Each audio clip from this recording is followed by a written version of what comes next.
Summer holidays vandachu, நம்ம GT Holidays vandachu. GT Holidays, South India's #1 travel brand.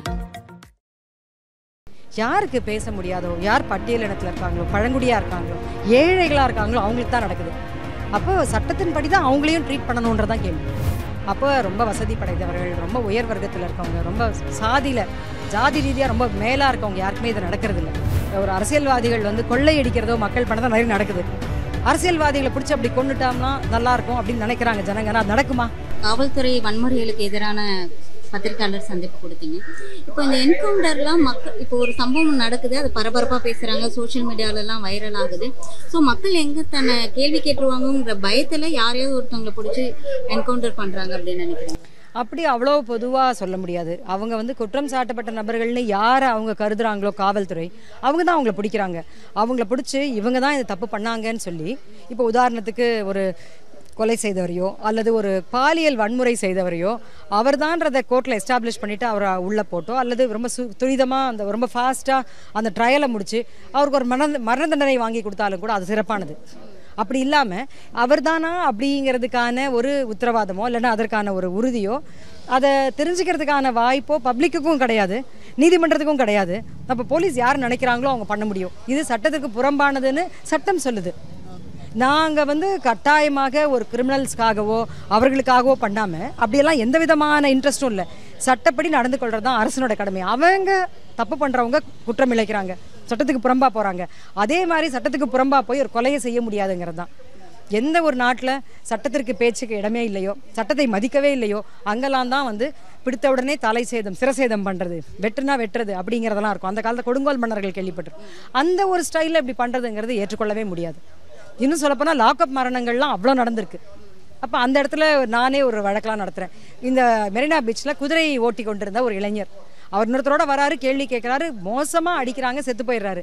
அவர் உடம்பு சரியில்லாமல் இருந்தார். நாங்கள் கேள்வி கேட்கும்போது என்ன குத்த பார்த்தாருன்னு சொல்லி அவங்க பண்ணுறாங்க. அந்த வழக்கு நடந்துகிட்டு இருக்கு. இது இப்போ நீங்கள் இவங்க சாத்தான்குளத்தில் நடந்தது தெரியும், ஜெயராஜன் பெனிக்ஸ். அவங்க 2 பேரும் எங்களை கொல்றதுக்காக ஏதோ முயற்சி பண்ணாங்க, அதனால் நாங்கள் அவரை ஓவர் பவர் பண்ணோம் அப்படின்னு. அப்படிலாம் இப்படி தான் ஒவ்வொரு லாக்அப் மரணங்களும் மோதல் படுகொலைகளும் 2 விஷயம் இருக்குது. ஒன்று அவங்க லாக்அப்புள்ளேயே நடக்கிறது, இன்னொன்று அவங்களை பிடிச்சிட்டு வேறு இடத்துக்கு கொண்டு போகும்போது அவங்க என்னை ஓட பார்த்தாங்க, எங்களை கொல்ல பார்த்தாங்கன்னு ஓட விட்டு சொல்கிறது. ஸோ இந்த 2மே சட்டத்துக்கு முரணானதுன்னு சொல்கிறோம். இப்போது சில வழக்கு இந்த பாலியல் வன்கொடுமையாகட்டும், இந்த போக்சோ சட்டமாகட்டும், இந்த மாதிரிலாம் கைது பண்ணுறவங்களே என்கவுண்டர் பண்ணக்குள்ள மக்களுமே இதான் என்கரேஜ் பண்ணுறாங்க. இவங்களுக்கெல்லாம் இப்படி தான் நடக்கணும், இப்படி பண்ணால் தான் அவங்க அடுத்து வேறு யாரும் இதை பற்றி பண்ண மாட்டாங்கன்னு. ஆனால் அதெல்லாமே நீங்கள் எதிர்க்கிறீங்க. ஆனால் இது இப்படியே போச்சு அப்படின்னா, இப்போ எந்த வழக்கு இந்த மாதிரி ஒரு கொடுமையான ஒரு குற்றம் பண்ணால் அவங்கள என்கவுண்டர் பண்ணுறது தான் தீர்வு அப்படின்னு போனால் இது எங்கே போய் கடைசியாக முடியும்? இது சட்டத்துக்கு அதாவது நம்மளுடைய சட்டத்திட்டத்தை அது எந்த அளவுக்கு பாதிக்கும்? நிச்சயமாக. இப்போ நீங்கள் வட மாநிலங்கள்லாம் கேட்டிங்கன்னா, யாராச்சும் ஒருத்தர் சந்தேகத்துக்கு இடமான இருக்காங்க, இல்லைனா கொஞ்சம் ஏழையாக தலையில் எண்ணெய் வைக்காமல் ரொம்ப மோசமாக இருக்காங்கன்னா 10 பேர் சேர்ந்து அவங்கள கும்பல் படுகொலை பண்ணிடுவாங்க. அப்புறம் என்ன சொல்லுவாங்க, இவன் திருட வந்தான், பெண்களை மோசமாக ட்ரீட் பண்ணான்னு சொன்னால், ஐயோ என்னது இது ஒரு காட்டுமிராண்டித்தனமான விஷயமா இருக்கேன்னு நம்ம சொல்கிறோம். நம்ம நாட்டில் அப்படி நடக்கிறது இல்லை. இப்போ நீங்கள் யாராச்சும் ஒருத்தரை பிடிக்கலைன்னாலோ அல்லது ஒரு காவல்துறையில் இருக்கவங்களுக்கு நீங்கள் ரொம்ப க்ளோஸாக இருக்கீங்கன்னாலோ, ஒரு வியாபார ரீதியான எதிரியாக இருந்தாலும் கூட இப்படி நடந்துருச்சுன்னா அவர் கொலை பண்ண முயற்சி பண்ணாரு, பெண்களை கை வைக்க பார்த்தாரு, இல்லை ஏற்கனவே நடந்த விஷயத்துல எங்களுக்கு யாருன்னு தெரியாமல் இருந்தது, பாலியல் வன்முறை வழக்கில் இவர் தான் குற்றவாளின்னு சொன்னாங்கன்னா நம்ம ஏற்றுக்க முடியுமா? அப்போ சட்டம் சரியாக நடைமுறைப்படுத்த வேண்டும் என்றால் சட்டத்தின்படி தான் போக முடியும்.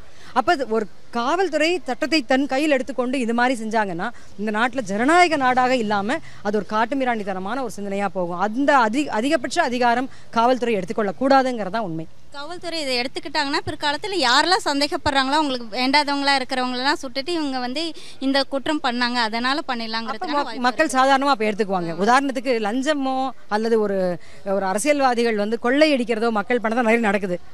அரசியல்வாதிகளை பிடிச்சி அப்படி கொண்டுட்டோம்னா நல்லாயிருக்கும் அப்படின்னு நினைக்கிறாங்க ஜனங்க. அது நடக்குமா? அப்போ ரொம்ப வசதி படைத்தவர்கள், ரொம்ப உயர் வர்க்கத்தில் இருக்கவங்க, ரொம்ப ஜாதி ரீதியாக ரொம்ப மேலாக இருக்கவங்க யாருக்குமே இது நடக்கிறது இல்லை. யாருக்கு பேச முடியாதோ, யார் பட்டியல் இடத்துல இருக்காங்களோ, பழங்குடியாக இருக்காங்களோ, ஏழைகளாக இருக்காங்களோ அவங்களுக்கு தான் நடக்குது. அப்போ சட்டத்தின்படி தான் அவங்களையும் ட்ரீட் பண்ணணுன்றதான் கேள்வி.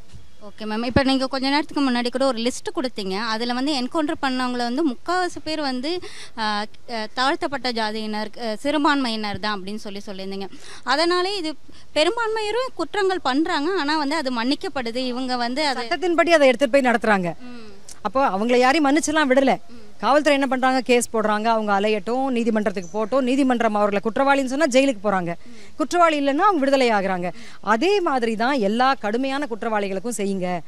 சட்டத்தை கையில் எடுத்துக்கொண்டு நீங்களாக தண்டனை கொடுத்து துப்பாக்கி வைத்து சுட்டு அவர்களை உயிரை மாய்க்காதீர்கள்னு சொல்கிறேன்.